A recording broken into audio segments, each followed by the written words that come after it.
আজকে একটা গেমসের দোকানে নিয়ে আসলাম আপনাদেরকে। দেখুন, বাচ্চারা চলে আসলে খেলাধুলা করার জন্য।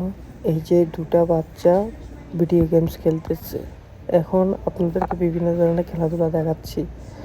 এখন আমি আপনাদেরকে এটা সম্পর্কে বিস্তারিত জানাবো। এই যে গেমসটা দেখতেছেন, এই গেমসগুলো খেলার জন্য আপনাকে বাংলায় টাকায় প্রতি মিনিটে 40 টাকা করে দিতে হবে।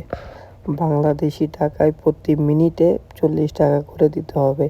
এখন আপনি যত মিনিট খেলবেন তত মিনিট আপনার থেকে নেওয়া হবে টাকা। এই পুলটা দেখতেছেন, এত বড় একটা পুল। এখানে 1 মিনিট খেললে বাংলা 40 টাকা দিতে হবে। এটা এক ধরনের খেলা, আর এটা হলো ফুটবল খেলা। আপনি যত মিনিটই খেলেন না কেন, প্রতি মিনিটে বাংলার 40 টাকা আপনাকে দিতে হবে। কত সুন্দর সিস্টেম দেখছেন, অনেক সুন্দর একটা জায়গা। এখানে আপনি নাস্তা খেতে পারবেন, বিভিন্ন ধরনের নাস্তা আছে, আইসক্রিমও আছে সাথে। দেখুন, পরিবেশটা অনেক সুন্দর।